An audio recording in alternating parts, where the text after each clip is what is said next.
ওং নমঃ ভগবতে বাসুদেবায়।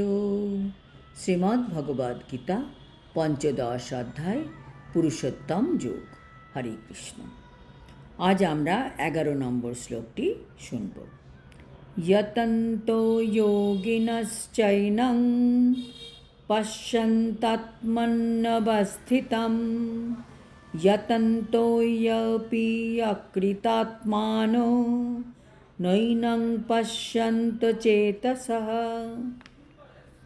অনুবাদ: আত্মজ্ঞানে অধিষ্ঠিত যত্নশীল যোগীগণ এই তত্ত্বদর্শন করতে পারেন। কারা তত্ত্বদর্শন করতে পারেন? যারা আত্মজ্ঞানে অধিষ্ঠিত থাকেন, কিন্তু আত্মতত্ত্বজ্ঞান রহিত অবিবেকীগণ যত্নপরায়ণ হলেও এই তত্ত্ব অবগত হতে পারে না।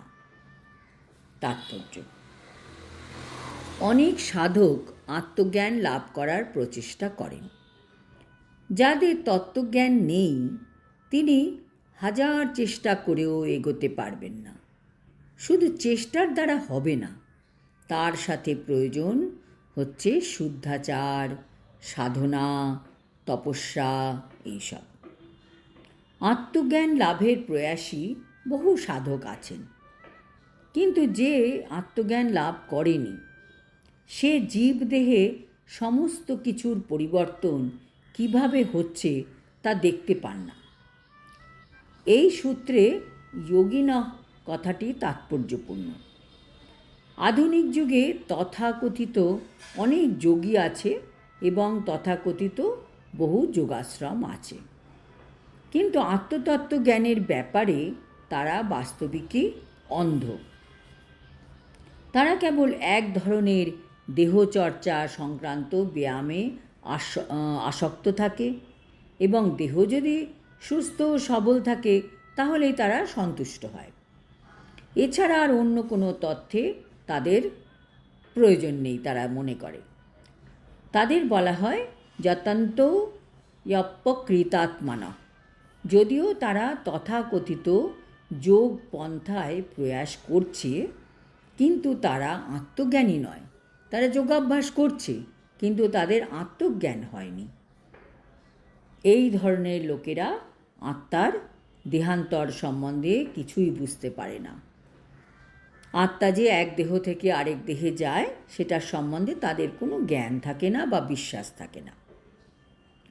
যোগা মানে শুধুই শরীর সুস্থ রাখা নয়, রোগমুক্ত হওয়া নয়। যোগা মানে ভগবানের সাথে যুক্ত হওয়া, আত্মতত্ত্ব জ্ঞান আহরণ করা। জড় শরীর তো একদিন না একদিন নষ্ট হবেই, যতই চেষ্টা করি না কেন। কিন্তু এই শরীরকে ব্যবহার করে আমরা কতটা আত্মতত্ত্ব লাভ করতে পারলাম, কতটা ভগবানের সাথে যুক্ত হতে পারলাম, সেটা অত্যধিক গুরুত্বপূর্ণ। যারা যথার্থ যোগপন্থা অনুসরণ করছেন তারাই কেবল আত্মা, জগৎ ও পরমেশ্বর ভগবানকে উপলব্ধি করতে পেরেছেন। পক্ষান্তরে বলা যায় যে কৃষ্ণ ভাবনায় শুদ্ধ ভগবত ভক্তিতে নিযুক্ত ভক্তিযোগী কেবল উপলব্ধি করতে পারেন কিভাবে সব কিছু ঘটছে। আজ এই পর্যন্ত। এর পরের শ্লোকে ভগবান নিজের প্রভাব সম্বন্ধে আমাদের জানাবেন। হরি ওম তৎসৎ। হরে কৃষ্ণ।